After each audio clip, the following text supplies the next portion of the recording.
Shalom Bapak Ibu Saudara yang dikasihi dalam Tuhan Yesus Kristus. Sungguh bersyukur pada hari ini Tuhan kembali beranugerah bagi kita untuk dapat sama-sama bertemu dan merenungkan sedikit dari firman-Nya. Mari sebelum kita memulai, saya mengajak kita untuk bersama-sama berdoa. Kita berdoa. Ya Tuhan, terima kasih karena Tuhan masih menganugerahkan kami dapat kembali menikmati satu hari lagi dari Tuhan. Tuhan, pada saat ini kami akan merenungkan sedikit dari firman-Mu. Kiranya Engkau boleh memberikan hikmat bagi kami yang mendengarnya, dan biarlah kami juga boleh dapat diberikan kekuatan untuk dapat melakukannya nantinya. Dan juga Tuhan, urapilah hamba-Mu ini yang akan membawakan firman. Kiranya Tuhan yang boleh berbicara melalui dia, dan kiranya dia boleh berbicara sesuai dengan kehendak Tuhan. Terima kasih Tuhan. Kami serahkan perenungan firman ini ke dalam tangan Tuhan. Dalam nama Tuhan Yesus kami berucap syukur. Amin. Bapak Ibu Saudara, perenungan firman Tuhan pada hari ini saya beri judul Takut, dengarkanlah firman-Nya. Nah, Bapak Ibu Saudara, berbicara mengenai takut, saya yakin dan percaya pasti setiap kita di sini pernah mengalami yang namanya takut. Namun, pernahkah kita mengalami takut yang berkelanjutan? Takut yang berkelanjutan telah berubah menjadi khawatir, yang akhirnya menyebabkan cemas. Kekhawatiran atau anxiety itu seringkali menghantui manusia karena terkadang menganggap hal-hal duniawilah yang mampu menenteramkan rasa takut dan khawatir. Orang-orang menganggap bahwa mempunyai uang, harta, tanah, kekayaan, jabatan pasti menjamin akan ketentraman hatinya. Akan tetapi, siapa yang sebenarnya dipuaskan dalam mengejar itu semua? Jawabannya tidak ada. Karena jikalau semakin kita mengejar itu semua, maka sebenarnya justru kita malah menjadi semakin takut. Bapak Ibu Saudara, Nabi Yesaya mengingatkan bahwa rasa tentram yang sejati hanya ada pada Tuhan. Sebab dialah Allah yang setia. Mari kita sama-sama mendengarkan firman Tuhan yang terambil dari Yesaya 51 ayat 7-8. Yesaya 51 ayat 7-8. Dengarkanlah aku, hai kamu yang mengetahui apa yang benar. Hai bangsa yang menyimpan pengajaranku dalam hatimu. Janganlah takut jika diaibkan oleh manusia, dan janganlah terkejut jika dinista oleh mereka. Sebab ngengat akan memakan mereka seperti memakan pakaian, dan gegat akan memakan mereka seperti memakan kain bulu domba.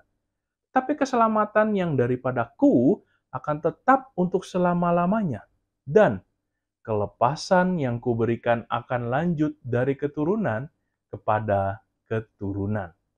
Bapak Ibu Saudara, konteks ayat yang kita baca pada hari ini adalah bangsa Israel yang telah dihukum dengan dibuang di antara bangsa lain.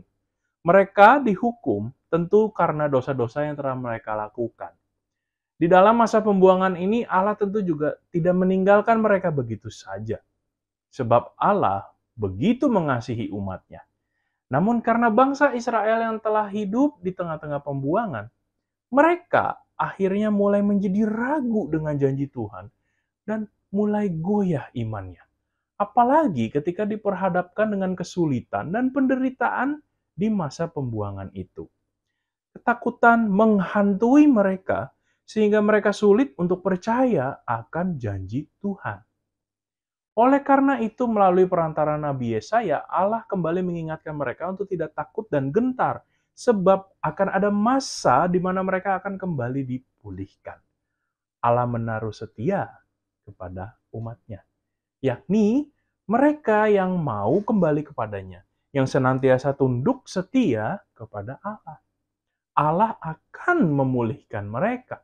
Mereka yang memiliki pikiran dan hati yang baik, yang memiliki hukum Allah dan membiarkan hukum itu memerintah dalam hatinya. Kepada orang-orang inilah Allah mengingatkan agar mereka tidak perlu takut. Bapak, Ibu, Saudara, janji ini bukan hanya berbicara kepada orang Israel.